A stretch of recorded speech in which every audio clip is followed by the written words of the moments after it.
The Tower of Light.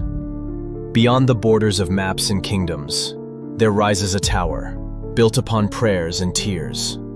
They call it the Tower of Light, though its radiance grows ever dimmer, like a dying star in the cathedral of night. Here come the Pilgrims of Ash, those weary souls who carry their dusty hearts, seeking purification by the silent fire. They come to preserve the mystery, to ensure their voices reach the heavens. But oh, what corruption festers in this holy place. In the tower's great hall dwells the two-faced guardian, a creature of terrible duality. He serves the light with one countenance, while whispering secrets to the faceless council with the other.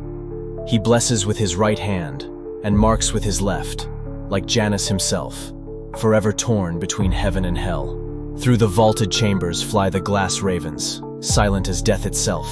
They do not cry out, but drink words like nectar, consuming syllables like honey, obeying commands like loyal hounds.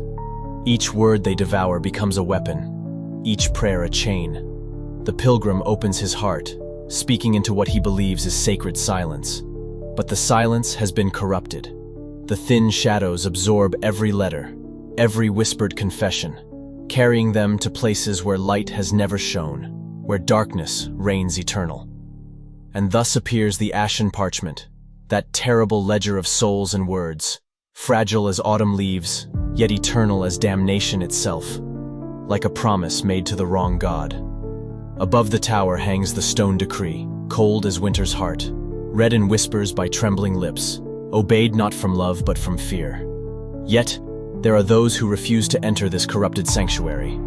They pray beneath the infinite cathedral of the open sky, and the wind itself becomes their priest, whispering directly into their souls. For faith lives not in stone and mortar, but in the fire that cannot be extinguished. I have seen the Tower of Light, where shadows masqueraded as illumination, where ravens sang not to God but to the council of the faceless. But still, the light persisted. It cannot be conquered, cannot be destroyed, cannot be silenced. And in the silence, truth still lives.